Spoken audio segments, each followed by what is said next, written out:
রামপালে বিদ্যুৎ কেন্দ্র নির্মাণ বন্ধের দাবিতে চলা হরতালে রাজধানী শাহবাগে পুলিশের কাঁদানে গ্যাস নিক্ষেপ, বিদ্যুৎ কেন্দ্রের পক্ষে বাগেরহাটে দীর্ঘ মানববন্ধন। গোপালগঞ্জে দেশের সবচেয়ে বড় জাতীয় রোভার মুথের উদ্বোধন, আগামী দিনের নেতৃত্বের জন্য স্কাউটদের প্রস্তুত হওয়ার আহ্বান প্রধানমন্ত্রীর। জিয়া অরফানেজ ট্রাস্ট দুর্নীতি মামলায় তারেক রহমানের বিরুদ্ধে গ্রেফতারি পরোয়ানা জারি, বেগম জিয়াকে 30 জানুয়ারি হাজির হওয়ার নির্দেশ।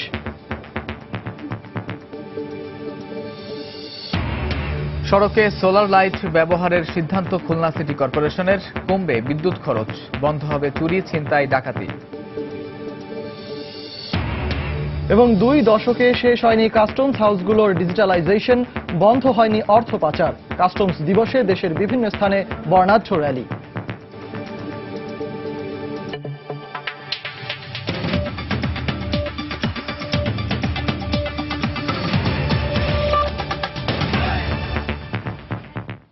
বাংলা সময়ের সঙ্গে আছি আমি সজল মিত্র রিচার্ড এবং আমি কামরুজ্জামান মামুন। বিক্ষিপ্ত সংঘর্ষ, পুলিশের কাঁদানে গ্যাস নিক্ষেপ ও জলকামান ব্যবহারের মধ্য দিয়ে শেষ হয়েছে রামপালে বিদ্যুৎ কেন্দ্র নির্মাণ বন্ধের দাবিতে তেল গ্যাস বিদ্যুৎ রক্ষা জাতীয় কমিটির আধাবেলা হরতাল। শাহবাগে পুলিশের সঙ্গে হরতাল সমর্থকদের ধাওয়া পাল্টা ধাওয়া হলেও হরতালে রাজধানীর বেশিরভাগ সড়কেই যান চলাচল ছিল একেবারে স্বাভাবিক। হরতালের সমর্থনে সকাল থেকেই প্রগতিশীল ছাত্র জোটের ব্যানারে শাহবাগ এলাকায় অবস্থান নেয় হরতাল সমর্থনকারীরা। এই সময় তারা শাহবাগ চত্বর অবরোধ করতে চাইলে পুলিশ বাধা দেয়, যার উপরে সামনে অবস্থান নেয় হরতাল সমর্থকরা। দফায় দফায় চলে পুলিশের সঙ্গে ধাওয়া পাল্টা ধাওয়া। তাদের ছত্রভঙ্গ করতে টিয়ার শেল ও জলকামান ব্যবহার করে পুলিশ। এ সময় পুলিশ কর্মকর্তারা জানান, যান চলাচল স্বাভাবিক রাখতে এবং মানুষের ভোগান্তি রোধে শাহবাগ চত্বর অবরোধ করতে দেননি তারা। শাহবাগ মোড়ে কাউকে কোনো ধরনের কর্মসূচি করতে আমরা অ্যালাউ করি না। সকালে দেখছিলাম যে কিছু লোক আসছে, এখানে চেষ্টা করছিল এই রাস্তাটা বন্ধ করার, যার প্রেক্ষিতে আমরা এখানে তাদেরকে ডিসকাস করে দিই। ল এনফোর্সার যারা আছে, আপনারা দেখেছেন তাদের উপর ইটপাটকেল মারা হয়েছে। তো যদি পুলিশের উপর ইটপাটকেল মারা হয়, সেক্ষেত্রে পুলিশ তার আইনে যা যা করণীয় আছে সেটুকুই করবে। এদিকে হরতালের সমর্থনে রাজধানীর পল্টন, মিরপুর সহ বিভিন্ন এলাকায় পিকেটিং করে হরতাল আহ্বানকারীরা। এ সময় রামপাল বিদ্যুৎ কেন্দ্র নির্মাণ থেকে সরে আসতে সরকারের প্রতি আহ্বান জানান তারা। হরতালের মধ্যে কোনো ভয়ভীতি দেখানোর হরতাল তো এটা নয়, এটা আমরা জনগণের স্বতঃস্ফূর্ত অংশগ্রহণের উপরেই নির্ভর করি। আমরা তো কোনো জায়গায় কোনো সহিংসতা এবং শান্তিপূর্ণভাবে যাতে হরতাল হয় সেটাই চেষ্টা করছি। রামপালে কয়লাভিত্তিক বিদ্যুৎ প্রকল্প সহ সুন্দরবন বিনাশী সকল চুক্তি বাতিল ও বিদ্যুৎ গ্যাস সমস্যা সমাধান সহ 7 দফা দাবিতে এ হরতালের ডাক দেওয়া হয়। তবে হরতালে রাজধানীর সবগুলো সড়কেই যান চলাচল স্বাভাবিক দেখা যায়। খান মোহাম্মদ রুমেল, সময় সংবাদ, ঢাকা। এদিকে রামপাল কয়লা বিদ্যুৎ প্রকল্প দ্রুত বাস্তবায়নের দাবিতে বাগেরহাটে মানববন্ধন অনুষ্ঠিত হয়েছে। দীর্ঘ 6 কিলোমিটার এলাকা জুড়ে চলা এ কর্মসূচিতে বক্তাদের অভিযোগ, রামপালের বিরোধিতা করে একটি মহল এ অঞ্চলের উন্নয়ন বাধাগ্রস্ত করতে চাচ্ছে। বাগেরহাট ও মংলা প্রতিনিধির পাঠানো তথ্য ও ছবি নিয়ে ডেস্ক রিপোর্ট। বৃহস্পতিবার সকালে রামপালে বিদ্যুৎ কেন্দ্র চাই স্লোগানে খুলনা মংলা মহাসড়কের বাবুবাড়ি এলাকায় মানববন্ধন করে এলাকাবাসী। এতে স্থানীয় জনপ্রতিনিধি, শিক্ষক, শিক্ষার্থী, বিভিন্ন রাজনৈতিক দল সহ নানা শ্রেণী পেশার মানুষ অংশ নেন। ঘণ্টাব্যাপী চলা এই কর্মসূচিতে অংশগ্রহণকারীরা রামপালের পক্ষে বিভিন্ন প্ল্যাকার্ড ও ফেস্টুন প্রদর্শন করেন। রামপাল মংলা সর্বস্তরের মানুষের একটাই দাবি, আমাদের এই পাওয়ার প্ল্যান্ট, এই বিদ্যুৎ প্ল্যান্ট আমাদের অবিলম্বে বাস্তবায়ন করতে হবে। দক্ষিণ পশ্চিম বাংলার উন্নয়ন হবে এবং পশন নদীর যে বেজিং হয়ে এখানে জাহাজ চলাচল করতে পারবে। কলকারখানা, ইপিজেড সহ ছাইলো সহ বিভিন্ন কলকারখানা শুরু হবে। জাল ফলশ্রুতিতে আমার এই অঞ্চলের বেকারের মানুষের কর্মসংস্থান চালু হবে। দক্ষিণ অঞ্চলের উন্নয়নের জন্য মাননীয় প্রধানমন্ত্রীর যেটা তাপবিদ্যুৎ কেন্দ্র করতেছেন, এটাকে আমরা ধন্যবাদ জানাই। এই তাপবিদ্যুৎ কেন্দ্র এই জায়গায় বাস্তবায়িত হলে কোনো এলাকার ক্ষতি হবে না, এলাকার কর্মসংস্থানের সৃষ্টি হবে। মানববন্ধন শেষে সেখানে সংক্ষিপ্ত সমাবেশ অনুষ্ঠিত হয়। এ সময় বক্তারা রামপাল বিদ্যুৎ কেন্দ্র স্থাপনের প্রয়োজনীয়তা উল্লেখ করেন। মাননীয় প্রধানমন্ত্রী যে ঘোষণা আন্তর্জাতিক পর্যায়ে দিয়েছেন যে রামপাল বিদ্যুৎ কেন্দ্র কোন অবস্থায় সুন্দরবনকে ক্ষতিগ্রস্ত করবে না, তার প্রতি সমর্থন জানিয়ে মানববন্ধনের আমরা আয়োজন করেছি। দক্ষিণাঞ্চল উন্নয়ন পরিষদ নামে একটি সংগঠনের ব্যানারে মহাসড়কে প্রায় 6 কিলোমিটার এলাকা জুড়ে অনুষ্ঠিত এই মানববন্ধনে কয়েক হাজার মানুষ অংশ নেন। মনিরুজ্জামান প্রান্ত, সময় সংবাদ। উন্নয়নের পথে দেশকে এগিয়ে নিতে নতুন নেতৃত্ব তৈরির আহ্বান জানিয়েছেন প্রধানমন্ত্রী শেখ হাসিনা। সকালে গোপালগঞ্জের রোভার স্কাউটদের সবচেয়ে বড় সমাবেশ জাতীয় রোভার মোট এর উদ্বোধন অনুষ্ঠানে বক্তব্য দেন তিনি। এ সময় প্রধানমন্ত্রী দেশের প্রতিটি স্কুলে 2টি করে স্কাউট দল গঠনের নির্দেশ দেন। 1907 সালে ইংল্যান্ডে শুরু হওয়া বিশ্ব সমাদৃত স্বেচ্ছাসেবী যুব আন্দোলন স্কাউটিং। আনন্দের মধ্য দিয়ে শিক্ষাগ্রহণ আর সেবার ব্রত নিয়ে গড়ে ওঠা এই আন্দোলন বাংলাদেশে চালু হয় 1914 সালে। শান্তিময় জীবন, উন্নত দেশ প্রতিপাদ্যে এবার গোপালগঞ্জের মানিকদহে বসেছে রোভার স্কাউটদের সবচেয়ে বড় আয়োজন একাদশ জাতীয় রোভার মোট। বৃহস্পতিবার সকালে 7 দিনব্যাপী এই মিলন মেলা উদ্বোধন করেন প্রধানমন্ত্রী শেখ হাসিনা। সুশৃঙ্খল 10,000 রোভারের প্যারেডে স্কাউট সালাম নেন শেখ হাসিনা। কুচকাওয়াজের মাধ্যমে তাকে অভিবাদন জানায় রোভার তরুণরা। এ সময় তরুণদের উদ্দেশ্যে প্রধানমন্ত্রী বলেন, আগামীতে দক্ষ মানব সম্পদে পরিণত হতে স্কাউটদের এগিয়ে আসতে হবে। এজন্য সব সহযোগিতা অব্যাহত থাকবে সরকারের তরফ থেকে। পরিবেশের ভারসাম্য রক্ষায় অধিকারে বৃক্ষরোপণের লক্ষ্যে স্কাউটদের আরো বেশি করে সম্পৃক্ত করার জন্য আমি অনুরোধ জানাচ্ছি। কারণ আমি চাই যে বৃক্ষরোপণের মাধ্যমে আমাদের পরিবেশ আরো যেমন উন্নত হবে আর জলবায়ু পরিবর্তনের হাত থেকেও দেশ এবং দেশের মানুষ রক্ষা পাবে। আমি আশা করি তোমাদের এই সেবাধর্মী কাজ আরো বিস্তৃত হোক, জনগণ আরো সেবা পাক। বিদ্যুৎ, পানি বা আমাদের যা কিছু আমরা ব্যবহার করি না কেন সেখানে মৃত ব্যয়িতা শিখানো এবং কোনো অপচয় যেন না হয় সে সম্পর্কে মানুষকে আরো সচেতন করতে হবে। স্কাউট আন্দোলনের মাধ্যমে আগামীর নেতৃত্ব তৈরিতে রোভার তরুণদের সৎ, নীতিনিষ্ঠ ও আত্মবিশ্বাসী করে গড়ে তুলতেও প্রশিক্ষকদের আহ্বান জানান প্রধানমন্ত্রী।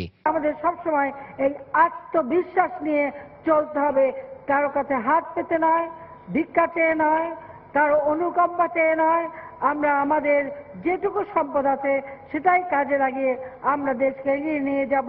জাতির পিতা চেয়েছিলেন ক্ষুধা দারিদ্র্যমুক্ত বাংলাদেশ গড়ে তুলতে। ইনশাআল্লাহ আমরা তা পারবো।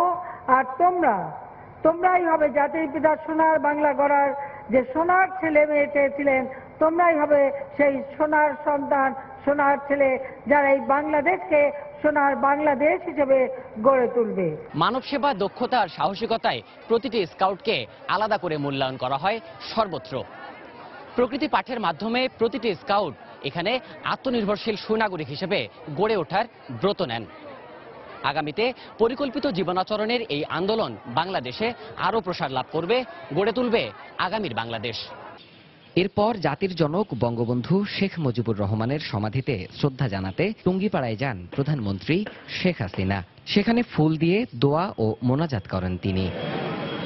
দেবাশিস রায়, সময় সংবাদ, টুঙ্গিপাড়া, গোপালগঞ্জ।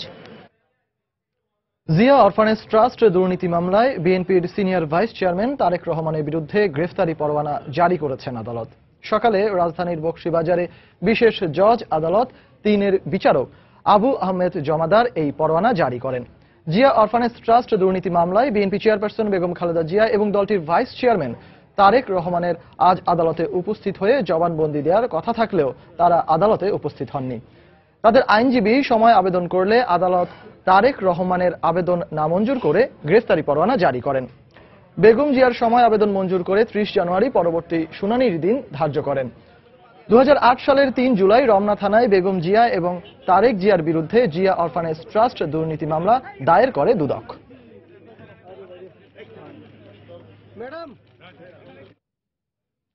বাংলা সময় আরো থাকছে। চট্টগ্রামে পুলিশ কর্মকর্তার স্ত্রী মিতু হত্যার ঘটনায় বাবুল আক্তারের শ্বশুর শাশুড়িকে জিজ্ঞাসাবাদ। স্বামী বা যেই জড়িত থাকুক শাস্তির আওতায় আনার দাবি।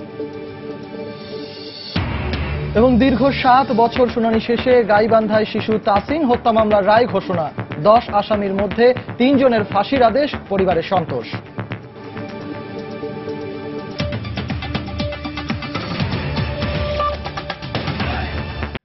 শুল্ক ফাঁকি রোধ ও উন্নত সেবা দিতে এনবিআর দেশের কাস্টমস হাউসগুলোকে ডিজিটাল করার উদ্যোগ নিলেও দীর্ঘ 2 দশকেও তা শেষ হয়নি। এ কারণে আমদানি রপ্তানি বাণিজ্যের আড়ালে অর্থ পাচার বন্ধ হয়নি। চরম জনবল সংকট এবং পূর্ণাঙ্গ অটোমেশন না হওয়ায় শুল্কায়নে বিলম্ব ও জটিলতার কারণে ব্যবসায়ীরা ক্ষতিগ্রস্ত হচ্ছেন। এনবিআর চেয়ারম্যান বলছেন, নতুন কাস্টম আইন বাস্তবায়ন হলে সমস্যা থাকবে না। বিস্তারিত হাজেরা শিউলির রিপোর্টে। এনবিআর এর মোট রাজস্বের 31% আসে কাস্টমস হাউসগুলো থেকে। অথচ প্রতি বছর বাণিজ্যের পরিমাণ 10 থেকে 12% করে বাড়লেও কাস্টমস হাউসগুলোর সক্ষমতা বাড়েনি সে হারে। বাণিজ্যকে সহজ করা ও শুল্ক ফাঁকি রোধে 1994 সালে এনবিআর প্রথমে চট্টগ্রাম কাস্টমস হাউস ও পর্যায়ক্রমে অন্যান্য কাস্টমসে অটোমেশনের প্রক্রিয়া শুরু করলেও এখনো তা পুরো বাস্তবায়ন হয়নি। ফলে শুল্কায়নে বিলম্ব ও জটিলতার কারণে একদিকে ব্যবসায়ীরা ক্ষতিগ্রস্ত হচ্ছেন, অন্যদিকে বন্ধ হচ্ছে না বাণিজ্যের আড়ালে অর্থ পাচার। দ্রুত পণ্য খালাস করাটাই হলো যে কাস্টম হাউসগুলোর বড় চ্যালেঞ্জ। সেক্ষেত্রে কিন্তু কাস্টম হাউসগুলো পিছিয়ে আছে।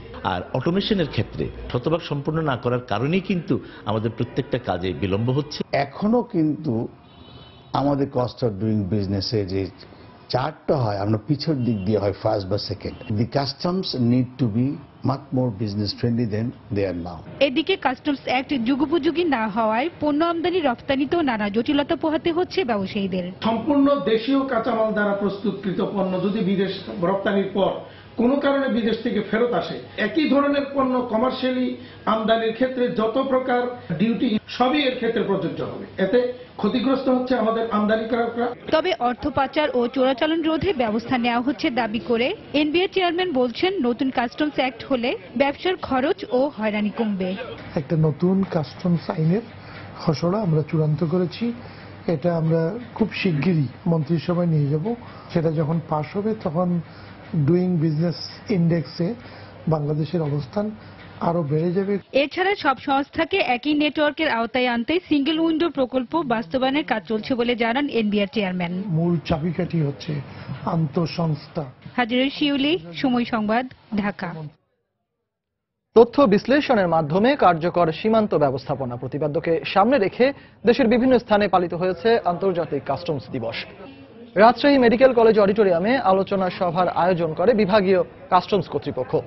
এ সময় বক্তারা জাতীয় অর্থনীতি উন্নয়নে কাস্টমসে ব্যবসা বান্ধব পরিবেশ ও রাজস্ব প্রদানের সংস্কৃতি গড়ে তোলার দাবি জানান। বেনাপোলে পায়রা উড়িয়ে কর্মসূচির উদ্বোধন করেন তথ্যমন্ত্রী হাসানুল হক ইনু। পরে আঞ্চলিক কাস্টমস অফিস থেকে একটি র্যালি বের হয়ে শহরের বিভিন্ন সড়ক ঘুরে বন্দরের চেকপোস্টে গিয়ে শেষ হয়। সন্ত্রাস ও জঙ্গিবাদ যেন শিক্ষার্থীদের গ্রাস করতে না পারে সেজন্য অভিভাবক এবং শিক্ষকদের সজাগ থাকার আহ্বান জানিয়েছেন খাদ্যমন্ত্রী অ্যাডভোকেট কামরুল ইসলাম। সকালে কেরানীগঞ্জে আটি ভাওয়াল উচ্চ মাধ্যমিক বিদ্যালয়ের বার্ষিক ক্রীড়া প্রতিযোগিতায় প্রধান অতিথির বক্তব্যে তিনি একথা বলেন। শিক্ষার্থীদের মুক্তিযুদ্ধের সঠিক ইতিহাস জানানোর মাধ্যমে দেশপ্রেমিক হিসেবে গড়ে তুলতে শিক্ষকদের প্রতি আহ্বান জানান তিনি। এর আগে বেলুন ও পায়রা উড়িয়ে বিদ্যালয়ের বার্ষিক ক্রীড়া প্রতিযোগিতা 2017-র উদ্বোধন করেন মন্ত্রী। শিক্ষার্থীদের আয়োজনে এক মনোজ্ঞ সাংস্কৃতিক অনুষ্ঠান, ডিসপ্লে ও প্যারেড পরিদর্শন করেন খাদ্যমন্ত্রী। রবির সঙ্গীত বাংলাদেশ ওয়াহিদুল হক কলিম সাদাফিরা, তার বিরুদ্ধে ডক্টর সঞ্জিদা খাতুন, তার বিরুদ্ধে আরো মুক্তিযুদ্ধের ইতিহাস জানতে হবে, সত্যিকার ইতিহাস তাদের জানতে হবে, তাদেরকে দেশপ্রেমিক হিসাবে তাদেরকে গড়ে তুলতে হবে। তারা যাতে মাদককে না বলে, তারা যাতে সন্ত্রাসের সাথে কোনো সম্পৃক্ত না হয়, জঙ্গিবাদের সাথে কোনো রকম ভাবে জঙ্গিবাদের মরণ ছবল তাদেরকে যাতে গ্রাস করতে না পারে। জঙ্গিবাদী তৎপরতা যেভাবে আজকে বিস্তার লাভ করার চেষ্টা করছে, এই আমার কোমলমতি ছাত্রদের ধর্মের অপব্যাখ্যা করে তাদের ভিতরে প্রবেশ করার চেষ্টা করছে, সেখান থেকে তারা যাতে রক্ষা পায়। আমরা সবাই সজাগ থাকবো, সবাই সেভাবে তাদেরকে আমরা গড়ে তুলব। চট্টগ্রামে পুলিশ কর্মকর্তা বাবুল আক্তারের স্ত্রী মিতু হত্যার ঘটনায় তার স্বামী বা অন্য যেই জড়িত থাকুক তাদেরকে শনাক্ত করে আইনের আওতায় আনার দাবি জানিয়েছেন মিতুর বাবা ও মা। বিকেলে চট্টগ্রাম মহানগর গোয়েন্দা কার্যালয়ের সামনে সাংবাদিকদের প্রশ্নের জবাবে একথা জানান তারা। এর আগে হত্যাকাণ্ড নিয়ে মিতুর মা শাহেদা মোশাররফকে জিজ্ঞাসাবাদ করেন মামলা তদন্ত কর্মকর্তা। তার সাথে মিতুর বাবা মোশাররফ হোসেনও উপস্থিত ছিলেন। সকাল 11:30টার দিকে চট্টগ্রামের গোয়েন্দা কার্যালয়ে যান তারা। বেলা 3:30টা পর্যন্ত মামলার বিভিন্ন বিষয়ে তাদের জিজ্ঞাসাবাদ করেন তদন্ত কর্মকর্তা মোহাম্মদ কামরুজ্জামান। গত বছরের 5 জুন নগরীর জিইসি মোড় এলাকায় সন্ত্রাসীদের হামলায় নিহত হন বাবুল আক্তারের স্ত্রী মাহমুদা খানম মিতু। এই ঘটনায় এখন পর্যন্ত 7 জনকে গ্রেফতার করে পুলিশ। মামলায় গত 15 ডিসেম্বর বাদী বাবুল আক্তার ও 22 ডিসেম্বর মিতুর বাবাকেও জিজ্ঞাসাবাদ করে পুলিশ। মেয়ে কিরকমের ছিল কি এই আশায় বিষয় সব নিয়ে এই কথা হয়েছে। এটাই বলছি যে আমার মেয়ে যে মারা গেছে কি কারণে মারলো, কেন মারলো, মোটিভটা আর কি, মেইন মোটিভটা কে মারলো, আমরা সঠিক বিচার চাই। যত সময় লাগে লাগুক, আমার চাই যে মোটিভটাই। মোটিভের পরে আমাদের কোনো কোয়ারি নাই। সেখানে আমি হই, বাবুল আক্তার হোক, বাবুল আক্তার বাপ মা হোক, ভাই বোন হোক, বন্ধু বান্ধব হোক, অন্য কোনো মহিলা মানুষ হোক, যেই থাক না কেন, কোনো পরকীয়া প্রেম থাক, যেই থাক, সেটা বের করবে পুলিশের দায়িত্ব। অত্যন্ত নিবিড়ভাবে এই মামলাটা আমরা তদন্ত করছি। তো এই হত্যাকাণ্ডের মোটিভ নিঃসন্দেহে, যেহেতু মামলাটি তদন্ত নিঃসন্দেহে আমরা উদ্ঘাটন করব এবং হত্যাকাণ্ডের সাথে যারাই জড়িত থাকুক না কেন, নিঃসন্দেহে তারা আইনের আওতায় আসবে।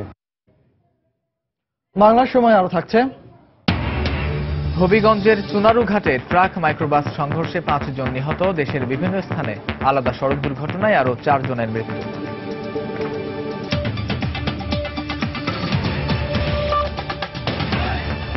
হবিগঞ্জের ট্রাক মাইক্রোবাস সংঘর্ষে 5 জন নিহত হয়েছেন। এছাড়া দেশের বিভিন্ন স্থানে সড়ক দুর্ঘটনায় আরো 4 জনের মৃত্যু হয়েছে। এসব দুর্ঘটনায় আহত হয়েছেন 8 জন। সকালে হবিগঞ্জের শায়েস্তাগঞ্জ উপজেলার উলুকান্দি এলাকায় সিলেটগামী একটি মাইক্রোবাসের সঙ্গে বিপরীত দিক থেকে আসা একটি ট্রাকের মুখোমুখি সংঘর্ষ হয়। এতে ঘটনাস্থলে 5 জন নিহত হন। এই ঘটনায় আহত 6 জনকে হবিগঞ্জ সদর হাসপাতালে ভর্তি করা হয়েছে। গোপালগঞ্জের কাশিয়ানী উপজেলার চাপতা এলাকায় রাস্তা পার হওয়ার সময় একটি যাত্রীবাহী বাস চাপায় খালেক গাজী নামে এক বৃদ্ধ নিহত হয়েছেন।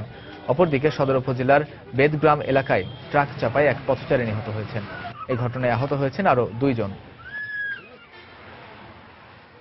বিদ্যুতের বিকল্প উৎস হিসেবে সড়কে সোলার এলইডি, নন এলইডি লাইট ব্যবহার করতে যাচ্ছে খুলনা সিটি কর্পোরেশন কেসিসি। প্রতিষ্ঠানটির সংশ্লিষ্টদের দাবি, এতে শুধু বিদ্যুৎ খরচ কমবে না, সেই সঙ্গে নগরীর গুরুত্বপূর্ণ স্থান আলোকিত ও জনসাধারণের নিরাপত্তাও নিশ্চিত হবে। বিশেষ করে কমে আসবে চুরি, ছিনতাই ও ডাকাতি। তরিকুল ইসলামের প্রতিবেদন, ক্যামেরায় ছিলেন আবুল বাশার। খুলনা সিটি কর্পোরেশনের 33 কিলোমিটার সড়কে সোলার এলইডি ও নন এলইডি সড়কবাতি স্থাপন করা হচ্ছে। কার্বন নিঃসরণ হ্রাস করে বিদ্যুতের বিকল্প উৎস ব্যবহার নিশ্চিত করার লক্ষ্যে এই উদ্যোগ নেওয়া হয়েছে। ফলে সৌরশক্তিকে কাজে লাগিয়ে পরিবেশ বান্ধব টেকসই বিদ্যুৎ উৎপাদনের মাধ্যমে এসব সড়কবাতি জ্বলবে। কর্পোরেশনের কর্মকর্তারা বলছেন, প্রকল্পটি বাস্তবায়ন হলে খরচ সাশ্রয় সহ নগরীর সৌন্দর্য বহুগুণে বৃদ্ধি পাবে। আমরা টোকেন হিসাবে Khulna city corporation 2 kilometre solar street light পাবো এবং বাকি 33 কিলোমিটার আমরা নন সোলার এলইডি লাইট পাবো। এলইডি লাইট ব্যবহারের মূল উদ্দেশ্য হচ্ছে বিদ্যুৎ সাশ্রয় করা। এ প্রকল্পের কর্মকর্তা জানান, এ কাজের জন্য ব্যয় হবে প্রায় 26 কোটি টাকা। ইতোমধ্যে ঠিকাদার নিয়োগ ও মালামাল ক্রয়ের জন্য টেন্ডার সম্পন্ন হয়েছে। কার্যক্রম শুরু হলে 6 মাসের মধ্যে শেষ হবে। এই টেন্ডারটা পিডিবি করেছে, পিডিবি মাল রিসিভ করবে, কোয়ালিটি করার পরে সিটি কর্পোরেশন এখানে হ্যান্ড ওভার করবে। আর সিটি কর্পোরেশন থেকে আরেকটা টেন্ডার করতে হবে, সেটা ইনস্টলেশন জন্য, এই মালামালগুলো বিভিন্ন পোল লাগানোর জন্য। সিটি মেয়র জানান, এ প্রকল্প বাস্তবায়ন হলে নগরবাসীর সুবিধার পাশাপাশি বৈশ্বিক জলবায়ু পরিবর্তনজনিত ক্ষতির বিষয়টিও ভাবনায় রাখা হয়েছে।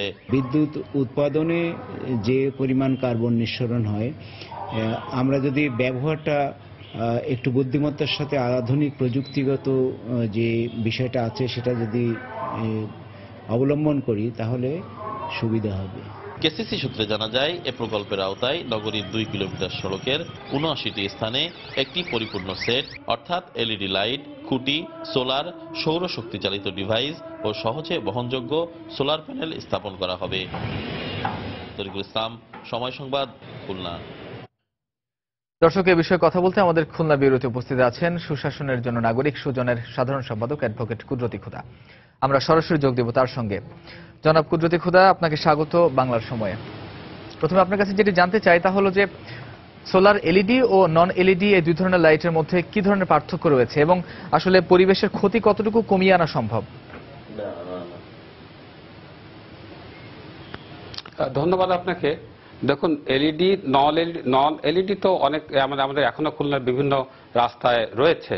এখন এলইডির কথা যেটা বলা হচ্ছে, এটি একদিকে ভালো যদি করা যায় এই প্রজেক্টটি, কারণ এটা একটা পরিবেশ বান্ধব প্রজেক্ট হবে এবং এটা একটা দীর্ঘস্থায়িত্ব আছে।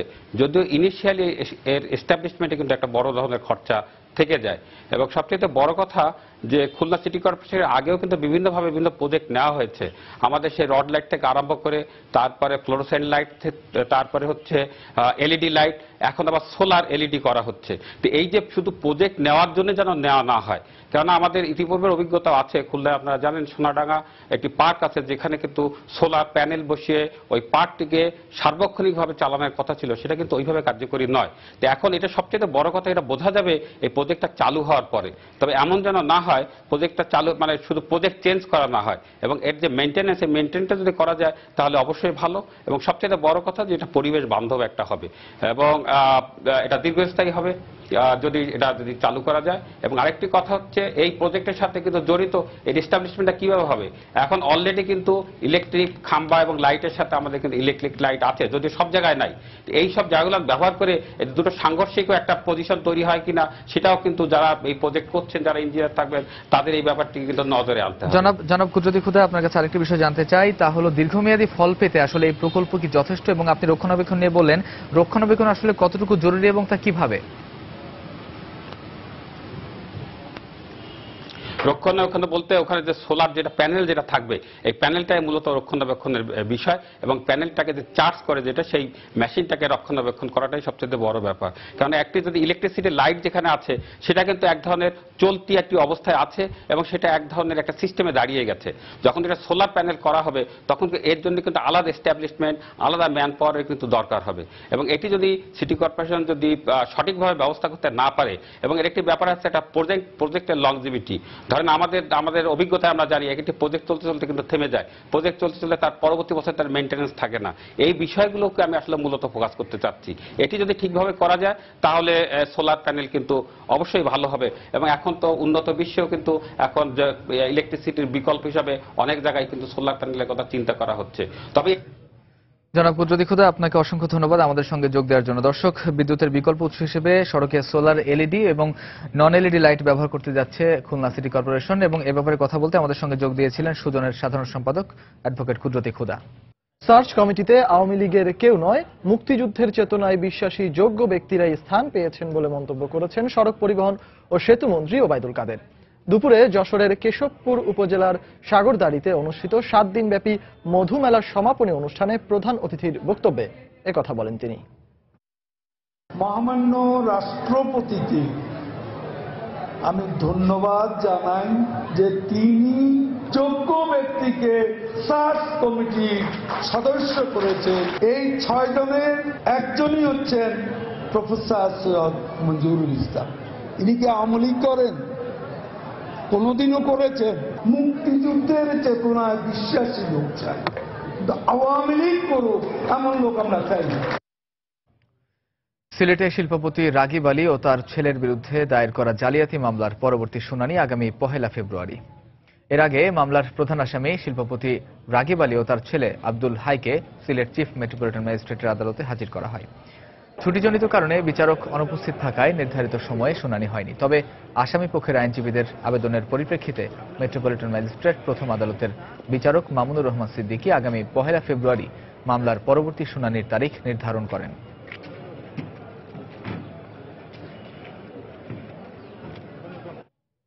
বাংলা সময় পর্যায়ে শীর্ষ সংবাদগুলো জানিয়ে দিচ্ছি আরেকবার। রামপালে বিদ্যুৎ কেন্দ্র নির্মাণ বন্ধের দাবিতে চলা হরতালে রাজধানীর শাহবাগে পুলিশের কাঁদানে গ্যাস নিক্ষেপ। বিদ্যুৎ কেন্দ্রের পক্ষে বাগেরহাটে দীর্ঘ মানববন্ধন। গোপালগঞ্জে দেশের সবচেয়ে বড় জাতীয় রোভার মঠের উদ্বোধন। আগামী দিনের নেতৃত্বের জন্য স্কাউটদের প্রস্তুত হওয়ার আহ্বান প্রধানমন্ত্রীর। জিয়া অরফানেজ ট্রাস্ট দুর্নীতি মামলায় তারেক রহমানের বিরুদ্ধে গ্রেফতারি পরোয়ানা জারি। বেগম জিয়াকে 30 জানুয়ারি হাজির হওয়ার নির্দেশ। সড়কে সোলার লাইট ব্যবহারের সিদ্ধান্ত খুলনা সিটি কর্পোরেশনের। কমবে বিদ্যুৎ খরচ, বন্ধ হবে চুরি, ছিনতাই, ডাকাতি। এবং 2 দশকে শেষ হয়নি কাস্টমস হাউসগুলোর ডিজিটালাইজেশন, বন্ধ হয়নি অর্থ পাচার। কাস্টমস দিবসে দেশের বিভিন্ন স্থানে বর্ণাঢ্য র্যালি। এই ছিল বাংলা সময়ে। যে কোনো খবর পেতে ভিজিট করুন সময়নিউজ.tv। এছাড়া এইমাত্র পাওয়া খবর আপনার মোবাইলে পেতে SMS করুন *BN লিখে পাঠিয়ে দিন 16242 নম্বরে। আর সঙ্গে থাকুন সময়ের।